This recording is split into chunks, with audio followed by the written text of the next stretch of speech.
मर्दान तो कराची को भी पीछे छोड़ गया। 13 साल के बाद भी अगर इनकी इतनी ज्यादा पॉपुलैरिटी है, यकीनन ये चीज तो वाजे होती है कि कुछ ना कुछ तो ऐसा जमात ने वहां पे किया है। हालत इस वक्त ये है कि आपका जो कौमी खेल है हॉकी, उसके जो खिलाड़ी हैं उनको मुआवजा नहीं दिया जा रहा। वो हड़ताल कर रहे हैं कि भाई हम प्रैक्टिस नहीं करेंगे। कोई ऐसा हुक्म नहीं दिया कि तीरा से नकल मकानी हो। अगर किसी ने नहीं कहा कि आप उस इलाके को खाली करें तो क्या कल ये लोग सारे वापस जा सकते हैं? अस्सलाम वालेकुम, उम्मीद है कि आप सब लोग खैरियत से होंगे। मर्दान तो कराची को भी पीछे छोड़ गया। ये सामने जो आपको मनाजर नजर आ रहे हैं, ये मर्दान के मनाजर हैं। सोहेल आफरीदी स्ट्रीट मूवमेंट लेके जब मर्दान पहुंचे, इतनी बड़ी तादाद में लोग बाहर निकले कि सोशल मीडिया पे लोग ये कह रहे थे कि मर्दान तो भाई सबको पीछे छोड़ गया। गुज़िश्ता रोज सोहेल आफरीदी साहब मुख्तलिफ इलाकों में गए, खैबर पख्तूनख्वा के, जहां पे स्ट्रीट मूवमेंट के सिलसिले में रैलीज निकाली गई और बड़ी तादाद में लोग बाहर निकले। चाहे पेशावर से आते हुए रास्ते में लोग हो जाएं, इसके साथ साथ नौशहरा में लोग हो जाएं, और फिर जब वो मर्दान पहुंचे तो वहां पे भी बड़ी तादाद में लोगों ने उनका इस्तकबाल किया। सोहेल आफरीदी ने वहां पे अवाम से खिताब भी किया और मुख्तलिफ जगहों पे जहां जहां वो रुकते रहे, जहां जहां लोग इकट्ठे हुए, सोहेल आफरीदी साहब उनसे इंटरेक्ट भी करते रहे, लोगों के साथ हाथ भी मिलाते रहे, लोगों के साथ गले भी मिलते रहे। तो वो जिस तरह स्ट्रीट मूवमेंट हमने देखी कराची के अंदर थी, अवाम बिल्कुल करीब थी, और सोहेल आफरीदी साहब हो जाए, दीगर जो इनकी जमात के लोग हैं, चाहे वो मीना खान आफरीदी हो जाए, शफी जान हो जाए, शाहिद खटक साहब हो जाए, जुनैद अकबर साहब हो जाए। मर्दान में हमने देखा कि आतिफ खान साहब भी हमें नजर आए, दीगर इनके जो रहनुमा है वो भी हमें वहां पे नजर आए। तो एक तरह से जो स्ट्रीट मूवमेंट इन्होंने शुरू की थी, अब ये अगले फेज में दाखिल हो गई है। ये इनका अपना सूबा है, एक्सपेक्ट किया जा रहा था कि लोग निकलेंगे, लेकिन एक ऐसी सियासी जमात जो काफी अरसे से खैबर पख्तूनख्वा में हुकूमत में है, लोग कह रहे हैं जी ये 13 साल से हुकूमत में है, 13 साल के बाद भी अगर इनकी इतनी ज्यादा पॉपुलैरिटी है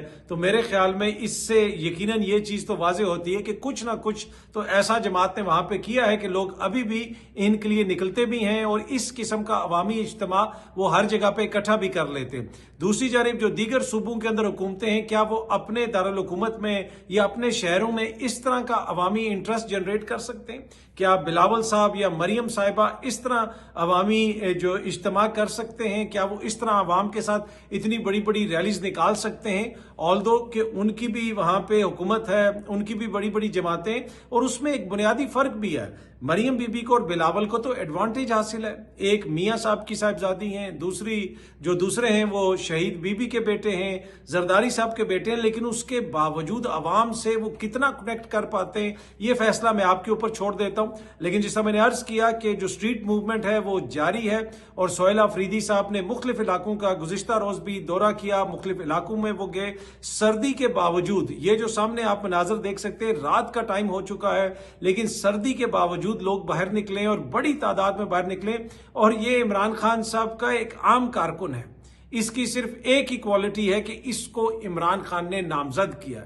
तो लोग बाहर निकले हैं कि भाई हम देखें कि जिसको इमरान खान साहब ने नामजद किया है वो क्या कहता है, उसको हम वेलकम करें। इससे आप अंदाजा लगा सकते हैं कि वो पीटीआई कितनी खैबर पख्तूनख्वा के अंदर पॉपुलर है या नहीं है। बाकी कराची में जो मनाजर थे वो भी हमारे सामने हैं। अब ये स्ट्रीट मूवमेंट आगे बढ़ती रहेगी। 8 फरवरी को एहतजाज भी है, और जिधर सोहेल आफरीदी साहब जा रहे हैं नारा एक लग रहा है, हर चौक डी चौक। मैंने आपको जब सोहेल आफरीदी साहब आए थे खबर दी थी कि जो लोग ये एक्सपेक्ट कर रहे हैं कि सोहेल आफरीदी निकलेगा और 26 नवंबर को जाके सीधा डी चौक के ऊपर टक्कर मारेगा, ऐसा नहीं होगा। सोहेल आफरीदी सियासत करेगा, जो सियासत बहुत सारे लोगों को यकीनन वफाकी हुकूमत को पसंद नहीं आएगी। और अभी भी जो लोग ये समझ रहे हैं कि 8 फरवरी को कोई डी चौक आ जाएगा या 9 फरवरी को कोई डी चौक आ जाएगा, डी चौक का अभी कोई प्लान नहीं है। इस नारे के ऊपर गौर करें कि हर चौक डी चौक, ये काफी ज्यादा मसाइल खड़ा करेगा। ये जो नारा है हुकूमत वफाकी हुकूमत के लिए, पाकिस्तान तहरीक इंसाफ के सियासी मुखालफिन के लिए। अब देखते हैं जनाब अगले ही इनकी जो किस्त होगी इस स्ट्रीट मूवमेंट की, उसमें अवामी रिस्पॉन्स क्या होता है। लेकिन अगर ये कहा जाए, जिस तरह मैंने पहले भी कहा कि मर्दान ने तो कराची को भी पीछे छोड़ दिया, क्योंकि मर्दान एक छोटा सा शहर है, कराची एक बहुत बड़ा शहर है, वहां पे भी बड़ी तादाद में लोग बाहर निकले। लेकिन एक छोटे से शहर के अंदर इस सर्दी में लोगों का इस तरह बाहर निकलना, इस किस्म का वहां पे माहौल होना, इतना चार्ज्ड क्राउड होना, और उस वजीर आला के लिए जिसकी जमात 13 साल से वहां पे हुकूमत कर रही है, तो लोगों के गिले शिकवे भी होंगे। लेकिन जब लोग ये देखते हैं कि इमरान खान का नुमाइंदा आ रहा है तो शायद बहुत सारे गिले शिकवे पीछे रह जाते हैं।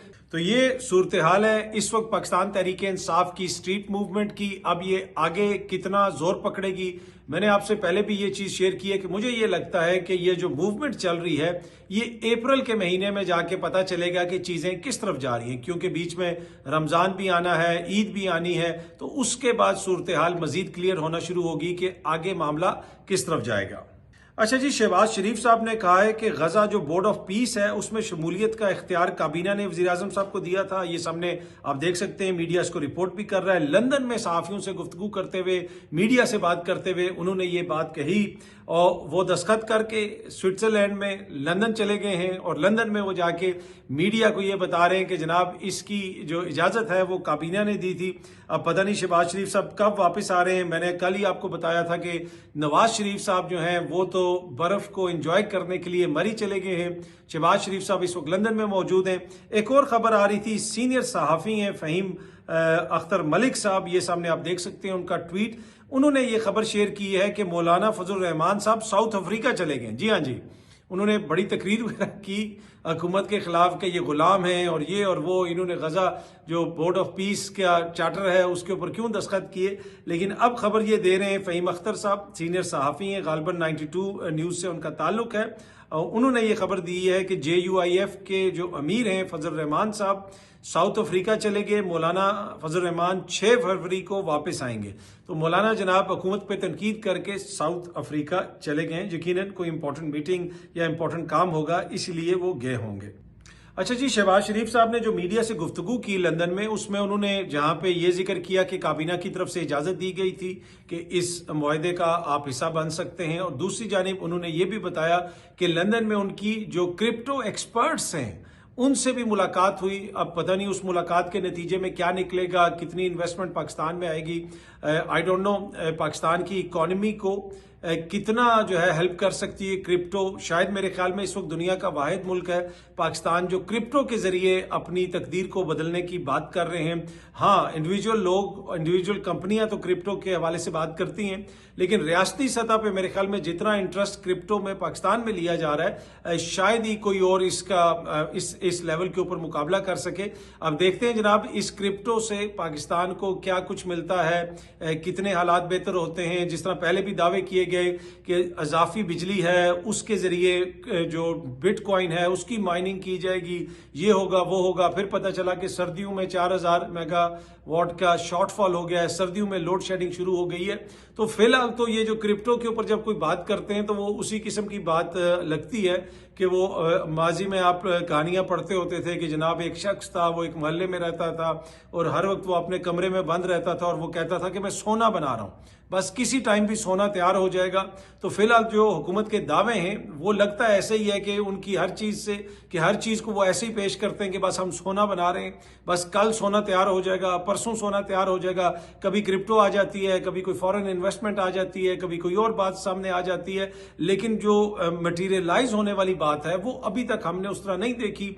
MOUs तो बहुत ज्यादा साइन हुए हैं। कुछ लोग तो यहां तक कहते हैं कि पाकिस्तान के अंदर जितने MOUs साइन हो चुके हैं, अगर आप उनको खड़ा इस तरह रख दें और उनके ऊपर आप खड़े हो जाएं तो शायद आप चांद को हाथ लगा लें, इतने ज्यादा MOUs हमने कर लिए हैं। लेकिन इन्वेस्टमेंट कितनी आई है वो हमारे सामने है। अच्छा, वीकेंड के ऊपर एक और खबर भी आई कि जो इस्लामाबाद एयरपोर्ट को प्राइवेटाइज करने की बात हो रही थी कि उसकी जो मैनेजमेंट है वो किसी बैरून मुल्क की कंपनी को दे दी जाएगी, वहां से इन्वेस्टमेंट आएगी और UAE का नाम लिया जा रहा था। लेकिन वीकेंड के ऊपर ये खबर आई, ये सामने आप देख सकते हैं, मिडिल ईस्ट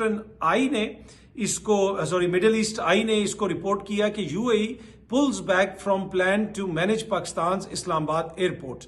अब उन्होंने ये कहा कि UAE के बारे में जो खबरें आ रही थी कि वो पाकिस्तान का इस्लामाबाद एयरपोर्ट को वो मैनेज करेंगे, उधर जाके इन्वेस्टमेंट करेंगे और एक तरह से हम उसकी जो भाग दौड़ है वो UAE की कंपनी के हवाले कर देंगे, वो इन्वेस्ट भी करेंगे, उधर सर्विसेज वगैरह भी बेहतर होंगी। लेकिन अब ये मिडल ईस्ट जो आई है वो ये रिपोर्ट कर रहा है कि UAE ने पुल बैक कर लिया। अच्छा, अब इसके ऊपर जो प्राइवेटाइजेशन कमीशन है, बिजनेस रिकॉर्डर ने ये खबर दी, उन्होंने इसको रिजेक्ट किया है कि reports of Islamabad airport lease cancellation जो है, उन्होंने कहा है कि नो सच एग्रीमेंट और lease was ever signed for any of the airports commission से। उन्होंने कहा जी ऐसी तो कोई लीज अभी साइन ही नहीं हुई थी, ऐसी तो कोई बात ही नहीं थी, इन खबरों में कोई सदाकत नहीं है। लेकिन ये सामने आप आज न्यूज की खबर देखें, ये 29 अगस्त 2025 की खबर है। Islamabad international airport operations to be handed over to UAE in new deal. तो ये तो खबरें पिछले साल से आ रही हैं कि यूएई के हवाले किया जा रहा है इस्लामाबाद एयरपोर्ट। फिर इसी तरह आप देखें, बिजनेस रिकॉर्डर की खबर है 30 नवंबर 2025 की, Abu Dhabi investment group silence privatisation division force to rethink airports outsourcing plan.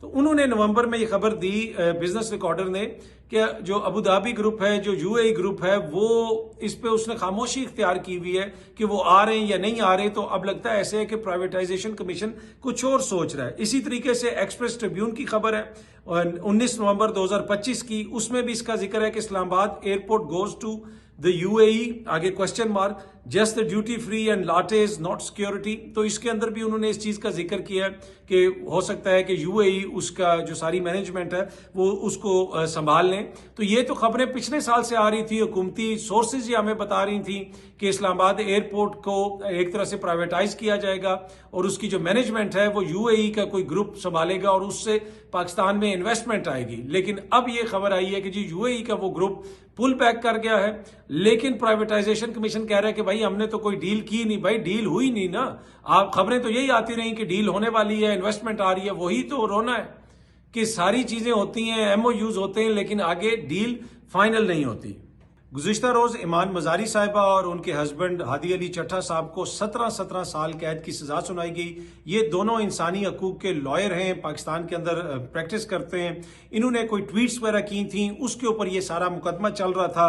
अब इनके ऊपर बहुत सारे लोग जो हैं वो तनकीद भी करते हैं, लोग इनकी तारीफ भी करते हैं, लेकिन जिस तरीके से मुकदमा चलाया गया और जैसे उनको सजा सुनाई गई उसके ऊपर बहुत सारे लोग कह रहे हैं कि ये ज्यादती की गई है, बहुत ज्यादा हैवी हैंडेडनेस आपको इसमें नजर आती है। ईमान को जिस तरह गिरफ्तार किया गया, उनके हवाले से यह भी बताया जा रहा है कि वो इस वक्त प्रेग्नेंट हैं। उनकी जो सास हैं, उन्होंने कोई इंटरव्यू दिया है, उसके अंदर उन्होंने ये इंफॉर्मेशन शेयर की है। और इसके साथ साथ ये जब से ये खबर आई है, मैंने आपको पहले भी बताया था कि वॉशिंगटन पोस्ट ने भी इसको रिपोर्ट किया, आलमी सतह के ऊपर भी इसको रिपोर्ट किया जा रहा है। और अब जो अक़वाम मुत्तहिदा के इंसानी हकूक से रिलेटेड जो उनके मंदूब हैं, उनकी जानिब से भी बयान आ रहे हैं। एक जो टॉर्चर के हवाले से उनके मामलात देखती हैं अक़वाम मुत्तहिदा की, उन्होंने भी इसके ऊपर ट्वीट की और उसके ऊपर तशवीश का इजहार किया। उन्होंने लिखा कि disturbing news, human rights lawyers Imaan Mazari and Hadi Ali Chattha को टैग करके कहा, have reportedly been convicted and received concurrent 17 year sentences on multiple charges relating to their posts on social media. आगे वो लिखती हैं कि this conviction comes in the context of एलिज्ड violations of their fair trial rights and reports that the legal system is being used to harass and punish the lawyers for their work advocating for victims of alleged human rights violations. तो उन्होंने Margaret साहिबा ने इसके ऊपर ये tweet किया। उनकी tweet के ऊपर जो अक़वाम मुत्तहिदा की स्पेशल रिपोर्टर हैं ह्यूमन राइट्स के ऊपर, उनका नाम मैरी है जी, मैरी साहिबा का ये सामने आप ऑफिशियल ट्विटर अकाउंट भी देख सकते हैं। उन्होंने इसके ऊपर लिखा कि very concerned to hear about this, we must all investigate the truth. तो जो सजा सुनाई गई है ईमान मजारी को और हादी अली चट्टा को, उसके ऊपर अब बाकायदा तौर पे अक़वाम मुत्तहिदा की तरफ से भी रिस्पॉन्स आ रहा है। जिस तरह मैंने पहले भी कहा कि हो सकता है कि उनकी किसी पोस्ट के अंदर कोई ऐसी चीज हो जिसके ऊपर एतराज किया जा सकता है, हो सकता है उनका मौकिफ किसी चीज के हवाले से हो जिसके ऊपर इख्तलाफ किया जा सकता है। लेकिन जैसे उनको जितनी ज्यादा उनको सजा सुनाई गई है, मेरे ख्याल में जो है थोड़ी सी मुझे इसमें हैवी हैंडेडनेस लगती है, इसमें ज्यादती लगती है। इसको बेहतर तरीके से भी मैनेज किया जा सकता था। इतनी तेजी से उनको अदालत में भी पेश किया गया, वीडियो लिंक के जरिए भी उनकी पेशी भी हो गई। कल भी साकिब बशीर साहब कह रहे थे कि इमरान खान साहब की तो वीडियो लिंक के जरिए पेशी नहीं होती, लेकिन इनकी हो गई। और अब ये ऐसा मामला है कि जिन्होंने कभी भी इस मामले के ऊपर बात नहीं की, उन सबको भी इसके ऊपर बात करनी पड़ रही है कि जब आप 17 साल किसी को सजा दे देंगे तो वो एक स्टोरी बन जाती है। फिर अक़वाम मुत्तहिदा भी बात करेगा, सहाफ़ी भी पाकिस्तान में बात करेंगे, लोग व्लॉग्स में भी इसका जिक्र करेंगे। तो जब इतनी एक सिग्निफिकेंट हो जाए, डेवलपमेंट हो जाए, तो फिर वो ज़ेरे बहस तो आती है। अच्छा, अगली स्टोरी जो है वो बांग्लादेश के क्रिकेट के हवाले से है। मोहसिन नकवी साहब ने कहा है कि जी बांग्लादेश के साथ ज्यादती हुई है, हम वही करेंगे जो हुकूमत कहेगी, चेयरमैन पीसीबी। अच्छा, अब बांग्लादेश ने तो वहां पे जाने से इनकार कर दिया है और आईसीसी ने उनकी जगह पे स्कॉटलैंड को बुला लिया है, जो T20 हो रहा है वर्ल्ड कप, किधर, इंडिया के अंदर, क्रिकेट का। अच्छा, अब लगता है ऐसे है कि बांग्लादेश को हलाशेरी पाकिस्तान भी देता रहा है। अगलों ने कहा कि जी हम नहीं आते, हमें भी कोई आप न्यूट्रल वेन्यू दें, और पाकिस्तान ने कहा कि हम आपके साथ हैं। उधर आईसीसी के ऊपर भारत की इजारादारी है, वो सबको पता है। आपने देखा कि कैसे एशिया कप के दौरान उन्होंने ट्रॉफी लेने से इनकार कर दिया, कभी वो हाथ मिलाने से इनकार करते हैं। तो उनकी बेशर्मी, उनकी जिसे तंग नजरी के ऊपर तो कोई दो राय नहीं है। लेकिन यहाँ पे हुआ ये है कि भाई बांग्लादेश ने कहा कि हम ऐसे नहीं आएंगे, तो आईसीसी ने कहा भाई आप फारिग हैं, आपकी जगह हमने स्कॉटलैंड को शामिल कर दिया।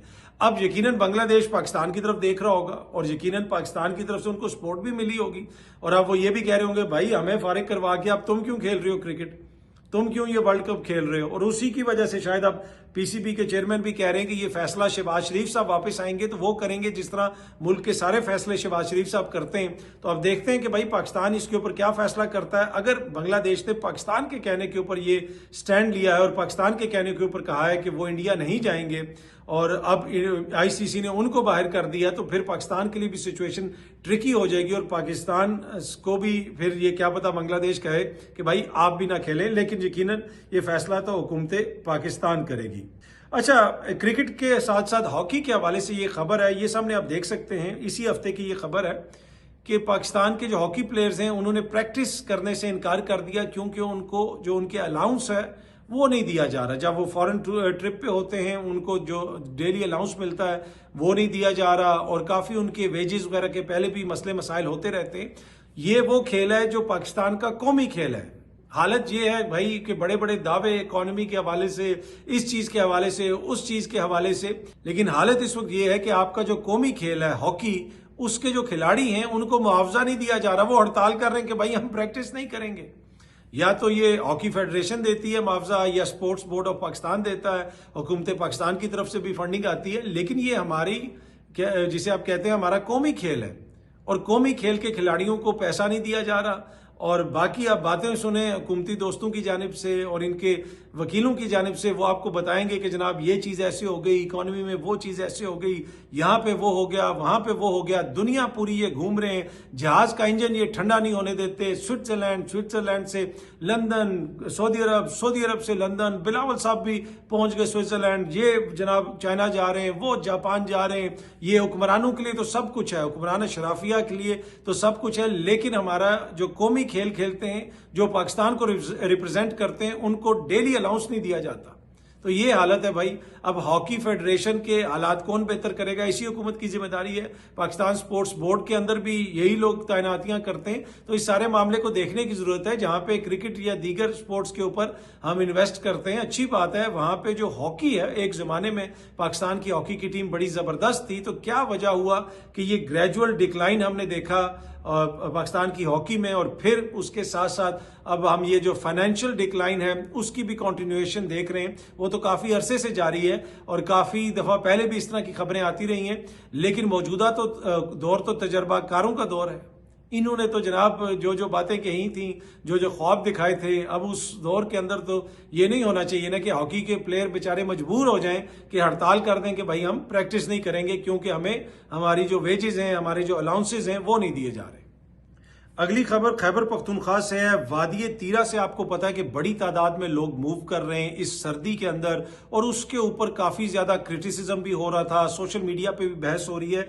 गुज़िश्ता रात को तकरीबन आधी रात के बाद मिनिस्ट्री ऑफ जो इंफॉर्मेशन है उसकी जानिब से इसके ऊपर बाकायदा एक बयान जारी किया गया, और उसमें बताया गया कि वफाकी हुकूमत ने यह नोटिस लिया है कि वादी तीरा से जो नकल मकानी की जा रही है उसके हवाले से झूठी खबरें फैलाई जा रही हैं, हकाइक के मुनाफी खबरें दी जा रही हैं। उन्होंने बताया, जो प्रेस रिलीज दी गई उसमें बताया गया कि वफाकी हुकूमत या मुसल्लह फौज ने वादी तीरा को खाली करवाने का कोई हुक्म जारी नहीं किया, बेबुनियाद दावे मखसूस मकासद के तहत किए जा रहे हैं। उसके साथ साथ उसमें यह भी बताया गया कि जनाब ये जो भी हो रही है वहां से नकल मकानी ये वो खुद कर रहे हैं, यानी वॉलंटियर कर जो वॉलंटरीली वो की जा रही है, उससे हुकूमत का कोई ताल्लुक नहीं है या हुकूमत के वफाकी हुकूमत के किसी इदारे का कोई ताल्लुक नहीं है। ये सामने आप देख सकते हैं जो उन्होंने बयान जारी किया, वो मैं थोड़ा सा आपको पढ़ के सुनाता हूं ताकि आपको समझ आए कि वफाकी हुकूमत क्या कह रही है। हुकूमत ने इन गुमराह कुन खबरों का नोटिस ले लिया है जिसमें दावा किया गया है कि वादी तीरा को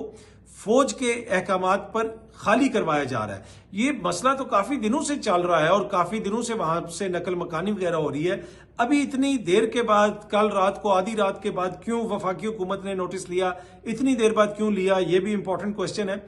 आगे वो लिखते हैं ये दावे बेबुनियाद बदनीति पर मबनी है, मकसूद मकासद के तहत किए जा रहे हैं जिनका मकसद अवाम में खौफ व हरास फैलाना है, सिक्योरिटी इदारों के खिलाफ गलत मालूमात देना और जाती और सियासी मफादात का हसूल है। वफाकी हुकूमत या मुसल्लह फौज की जानिब से वादी तीरा को खाली करवाने का कोई हुक्म जारी नहीं किया गया। कानून नाफिज करने वाले इदारे मामूल के मुताबिक सिर्फ दहशतगर्द इनासर के खिलाफ इंटेलिजेंस बेस्ड कार्रवाइयां करते हैं और इस दौरान पुरअमन शहरियों की जिंदगी के मुतासिर ना होने का मुकम्मल ख्याल रखा जाता है। इन कार्रवाइयों के लिए किसी किस्म की आबादी की मुंतकिली या हिजरत की ना जरूरत है, ना ही ऐसा कुछ किया जा रहा है। आगे बयान में लिखा गया है जी, ये बात भी काबिल जिक्र है कि मुकामी आबादी खुद ख्वारिज की मौजूदगी पर तशवीश का इजहार कर रही है और तीरा में अमन व इस्तेकाम चाहती है। खैबर पख्तूनख्वा हुकूमत के रिलीफ, बहाली और आबादकारी के महकमे ने 26 नवंबर 2025 को एक नोटिफिकेशन जारी किया जिसके तहत इतलात के मुताबिक 4 अरब रुपए की रकम जारी की गई।